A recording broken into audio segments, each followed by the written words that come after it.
Hi అండి, this is Aruna. Welcome to Ganapathi nursery gardens. ప్రతి పువ్వుకు ఒక కథ ఉంటుందండి, కానీ కొన్ని పుష్పాలకు మన హృదయంలో ఒక ప్రత్యేక స్థానం ఉంటుంది. అలాంటిదే ఈ గుత్తు గులాబీ. ఎక్కువ పూలు పూయాలనుకునే వారికి ఈ కాశ్మీర్ గులాబీ రకం ది బెస్ట్ ఆప్షన్ అండి గులాబీల్లోనే. ఈ ఫ్లవర్ ప్రత్యేకమైన గులాబీ రంగులో ఉండి వీటిని పూజలకు, అలంకరణలలో వీటిని విరివిగా ఉపయోగిస్తూ ఉంటారండి. వీటికి ముళ్ళులు కూడా ఉండవండి. దీనికి వెల్ డ్రైన్డ్ సాయిల్ మిక్స్ అయితే యూస్ చేయాలండి.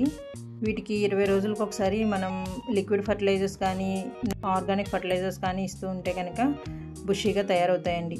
ఒకవేళ ఇలా చేయలేమని అనుకున్న వాళ్ళు డిఏపి కూడా యూస్ చేయొచ్చండి.